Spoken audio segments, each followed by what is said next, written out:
Shalom Bapak Ibu yang diberkati Tuhan, jumpa lagi dengan kami di channel Zaman Akhir.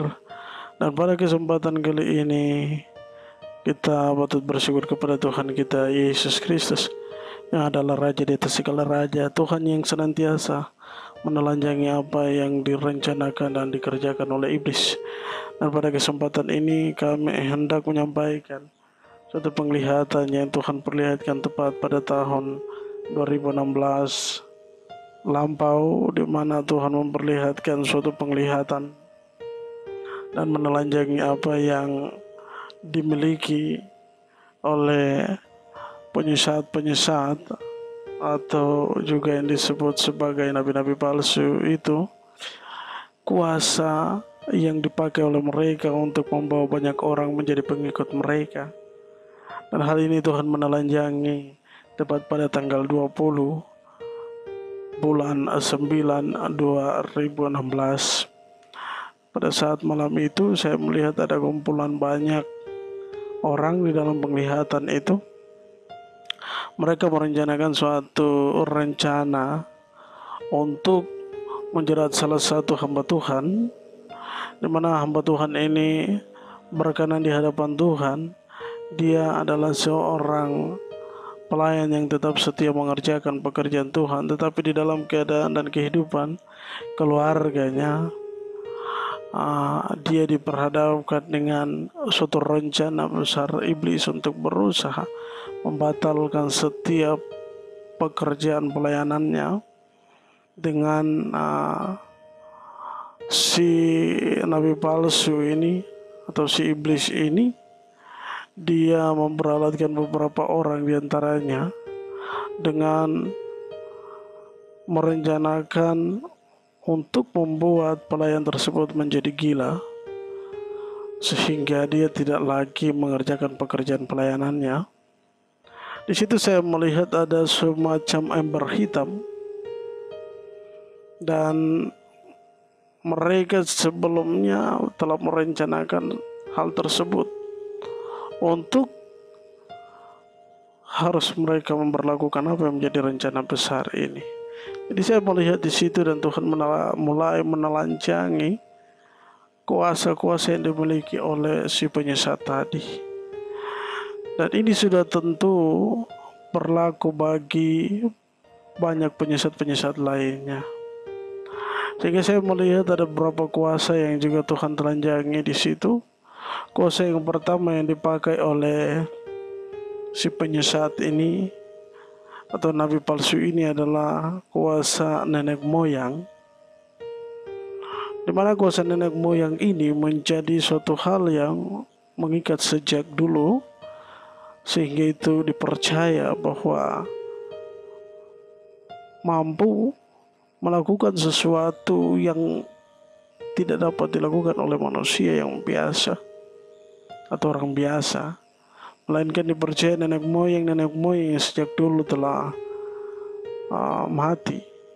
Mereka mempunyai suatu kuasa khusus yang dibawa dan dipegang sampai hari ini dan dipercaya. Jadi ada hal-hal tersendiri yang dapat dipercaya oleh si penyesat ini, bahwa ketika dia mengajak misalnya makan, ada hal-hal yang menjadi larangan bagi dia untuk tidak dia mengkonsumsi makanan tersebut. Dan itu turun-temurun itu terjadi dan terikat. Jadi inilah yang dia dapat melakukan sehingga dapat melanjutkan apa yang diturunkan oleh nenek moyang. Yang berikut adalah kuasa orang mati. Jadi di dalam penglihatan ini Tuhan menelanjangi bagaimana kuasa penyesat ini, dia juga memakai orang mati, karena dia percaya bahwa dengan berkomunikasi dengan orang mati dapat memberikan jawaban untuk setiap pengikutnya agar apa yang harus mereka lakukan. Kuasa yang berikut adalah kuasa ilmu hitam. Bagaimana dengan ilmu hitam dia dapat membunuh atau membantai orang ataupun menolong orang lain juga dengan kuasa ilmu hitam. Jadi ketiga kuasa ini menjadi suatu hal yang utama dalam mengerjakan suatu penyesatan bagi si nabi-nabi palsu ini. Jadi dalam penglihatan ini saya melihat ada banyak orang di sana yang percaya dan tunduk kepada si penyesat ini. Sehingga apapun yang mereka mau, apapun yang mereka inginkan, mereka tidak lagi percaya kepada Tuhan Yesus yang menciptakan nafas mulut mereka, nafas mereka, kehidupan mereka, memelihara mereka setiap waktu.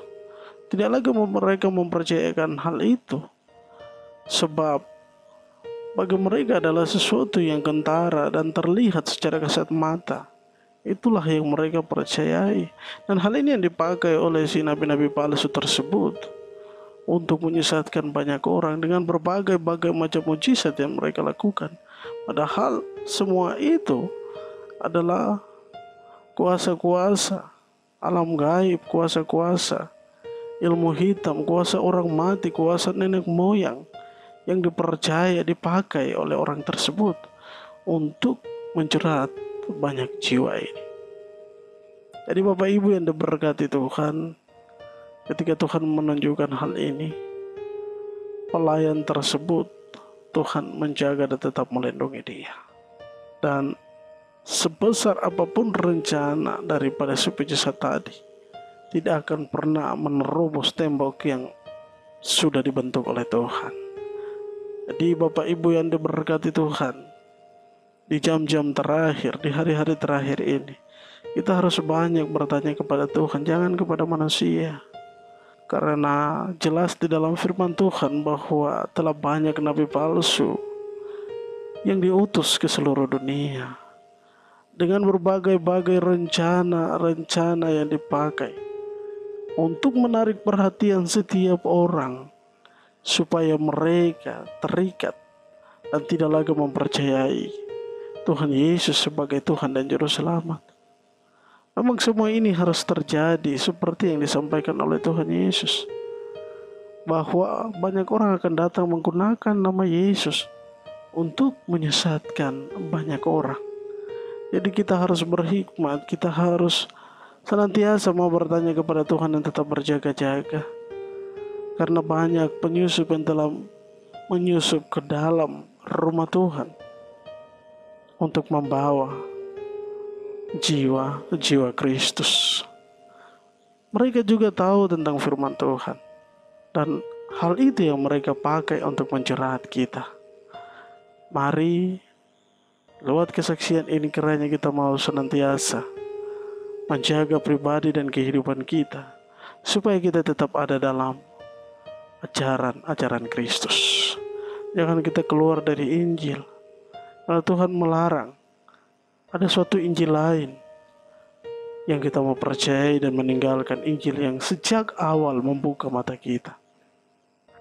Bapak Ibu yang diberkati Tuhan, itulah kesaksian yang hendak saya sampaikan bagi kita semua, karena menjadi berkat, kiranya menjadi suatu berkat yang harum untuk dapat memberikan kekuatan bagi kita supaya tetap bertahan di dalam Injil Kristus.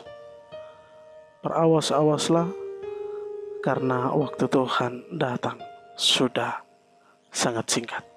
Tuhan Yesus memberkati kita. Salam zaman akhir.